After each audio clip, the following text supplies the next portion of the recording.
एक राजे अध्याय 20। अरामाचा राजा बेन हदाद याने आपली सारी सेना एकवट केली। त्याच्याबरोबर 32 राजे, घोडे व रथ होते। त्यासह तो गेला आणि शोमरोनास वेढा घालून त्याशी लढला। त्याने इस्रायलाचा राजा अहाब ह्याला नगरात जासुदाच्या द्वारे येण्याप्रमाणे सांगून पाठविले। बेन हदाद म्हणतो की, तुझे सोने व चांदी ही माझी आहेत, तुझ्या स्त्रिया व मुले यापैकी जी उत्तम असतील ती सर्व माझी आहेत। इस्रायलाच्या राजाने उत्तर पाठविले, माझे स्वामीराज, आपल्या म्हणण्याप्रमाणे मी आपला व माझे सर्वस्वही आपलेच आहे। जासुदाने पुन्हा येऊन त्यास सांगितले, बेन हदाद असे म्हणतो, आपले सोने, रुपे, स्त्रिया व मुले तुला माझ्या स्वाधीन करावी लागतील, असे मी तुला सांगून पाठविले होते।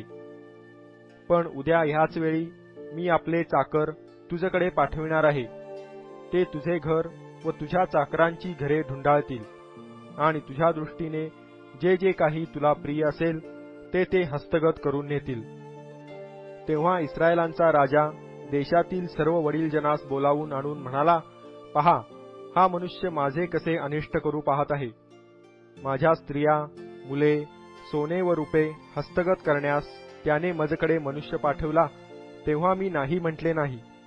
सर्व वडील मंडळी व इतर लोक त्यांनी त्यास सांगितले, आपण त्याचे म्हणणे ऐकू नका, त्यास कबूल होऊ नका। यावरून राजाने बेन हदादाच्या जासूसास म्हटले, माझ्या स्वामी राजास सांगा, आपण पहिल्याने जे काही सांगून पाठविले ते सगळे करण्यास मी कबूल आहे, पण हे माझ्याने व्हावयाचे नाही। ते जासूद माघारी गेले आणि पुनरपी निरोप घेऊन आले। बेन हदादाने परत असा निरोप पाठविला की, शोमरोनाची धूळ माझ्या बरोबरच्या लोकास एक एक पसा पुरली तर देव माझे तसेच किंबहुना त्याहूनही अधिक करूत। इस्रायलाच्या राजाने त्यास उत्तर पाठविले, युद्धासाठी कंबर बांधणाऱ्याने युद्ध करून कंबर सोडणाऱ्याप्रमाणे फुशारकी मारू नये। हा निरोप बेन हदादास मिळाला त्या समयी तो व इतर राजे डेऱ्यांमध्ये सुरापान करीत होते। तो आपल्या सैनिकास म्हणाला, व्यूह रचा। तेव्हा त्यांनी नगरापुढे व्यूह रचिला। तेव्हा इस्रायलाचा राजा अहाब याजकडे एक संदेष्टा येऊन म्हणाला, परमेश्वर म्हणतो, हा सगळा मोठा समुदाय तुला दिसतो आहे ना? पहा, तो सर्व आज मी तुझ्या हाती देईन। मी परमेश्वर आहे याची तुला जाणीव होईल। अहाबाने विचारिले, कोणाच्या हस्ते? तो म्हणाला, परमेश्वर म्हणतो, प्रांताधिकाऱ्यांच्या पदरी असलेल्या माणसांच्या हस्ते। त्याने विचारिले, लढाईस आरंभ कोण करणार? तो म्हणाला, तूच। मग त्याने प्रांताधिकाऱ्यांच्या पदरी असलेल्या माणसांची मोजदाद केली, ते 232 भरले। त्यांच्यानंतर एकंदर इस्रायल लोकांची मोजदाद केली, ते 7000 भरले। ते भर 2 प्रहरी चाल करून गेले। त्या प्रसंगी बेन हदाद व त्याच्या कुमकेस आलेले 32 राजे डेऱ्यांमध्ये सुरा पिऊन धुंद झाले होते। प्रांताधिकाऱ्यांच्या पदरची माणसे प्रथम बाहेर पडली। बेन हदादने हेर पाठविले व त्यांनी परत येऊन खबर दिली की, शोमरोनाहून काही माणसे बाहेर पडली आहेत। त्याने सांगितले की, ती सल्ला करण्यास येत असली तरी त्यास जिवंत पकडा आणि लढाई करण्यात येत असली तरी त्यास जिवंत पकडा। प्रांताधिकाऱ्यांच्या पदरचे ते लोक नगरातून बाहेर पडले व त्यांच्या पाठोपाठ सेना बाहेर पडली। एका माणसाने एका माणसाचा समाचार घेतला। तेव्हा अरामी लोक पळत सुटले आणि इस्रायल लोक त्यांच्या पाठीस लागले। अरामाचा राजा बेन हदाद हा आपल्या घोड्यावर स्वार होऊन काही घोडेस्वारांनिशी निसटला। इस्रायलाच्या राजाने बाहेर पडून घोडे व रथ यावर मारा करून अराम्यांची मोठी कत्तल उडवली। मग तो संदेष्टा इस्रायलाच्या राजाकडे येऊन म्हणाला, तू आपली मजबूती कर, सावध रहा, जपून वाग। नवे वर्ष लागताच अरामाचा राजा पुन्हा तुझ्यावर स्वारी करील। अरामाच्या राजाचे सेवक त्यास म्हणाले, त्यांचा देव पहाडी देव आहे, म्हणूनच आम्हावर त्यांचे प्राबल्य झाले। तर आता सपाटीवर आपण त्यांच्याशी युद्ध करू म्हणजे आमचे त्यांच्यावर प्राबल्य खात्रीने होईल. आता एवढे मात्र करा, राजास काढून टाका, प्रत्येकाला त्याच्या जागेवरून दूर करा आणि त्यांच्या जागी सुभेदार नेमा, आणि आपले जे सैन्य जाया झाले तेवढ्याची घोड्यास घोडा, रथास रथ अशी भरती करा. मग आपण सपाटीवर त्यांच्याशी युद्ध करू व आपले प्राबल्य त्यांच्यावर खात्रीने होईल. त्यांची ही मसलत मान्य करून बेन-हदादाने तसे केले. नवीन वर्ष लागताच बेन-हदाद आरामी लोक एकवट करून इस्रायलाशी लढण्यास अफेक येथे गेला. इकडे इस्रायल लोकही एकवट होऊन व अन्न सामग्रीचा पुरवठा करून त्यांच्याशी सामना करण्यास गेले. इस्रायल लोकांनी त्यांच्यासमोर तळ दिला. ते बकऱ्यांच्या 2 कळपांसारखे भासले, पण आरामी लोकांनी देश व्यापून टाकिला.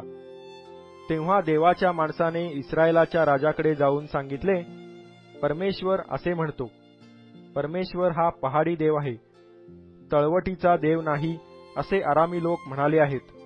यास्तव हा सर्व मोठा समुदाय मी तुझ्या हाती देतो. मग मी परमेश्वर आहे अशी तुम्हास जाणीव होईल. 7 दिवस ते एकमेकांसमोर तळ देऊन राहिले. 7व्या दिवशी लढाई सुरू झाली. तेव्हा इस्रायल लोकांनी एका दिवसात 1,00,000 आरामी पायदळाचा संहार केला.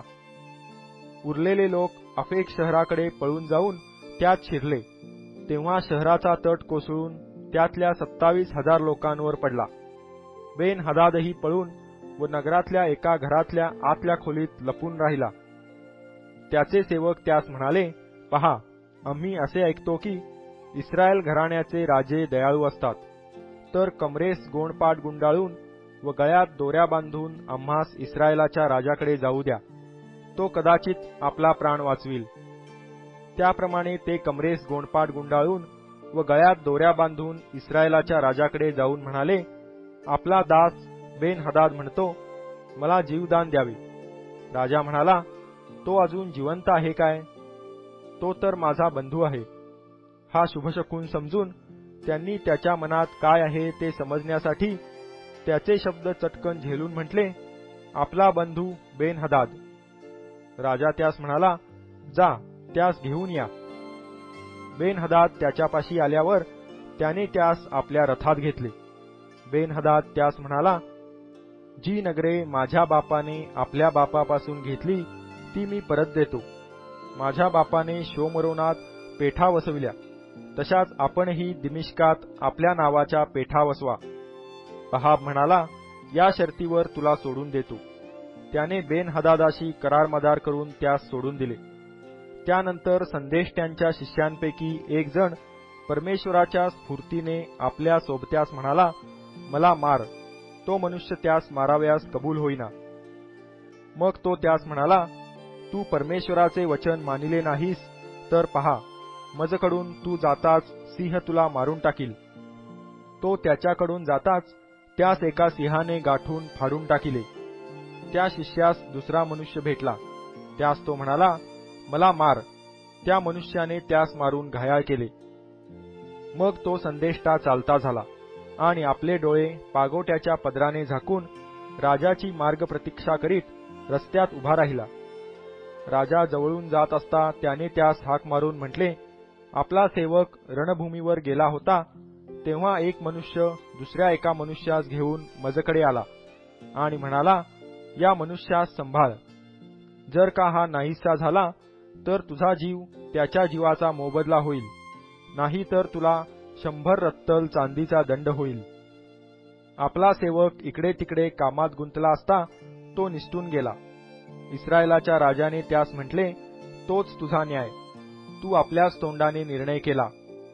त्या संदेष्ट्याने आपल्या डोळ्यावरचा पागोट्याचा पदर चटकन काढिला. तेव्हा हा कोणी संदेष्टा आहे असे इस्रायलाच्या राजाने ओळखले.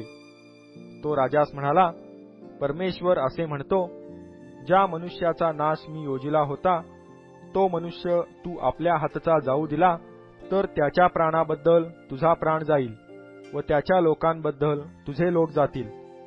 मग इस्रायलाचा राजा उदास व खिन्न होऊन शोमरोनास आपल्या घरी गेला.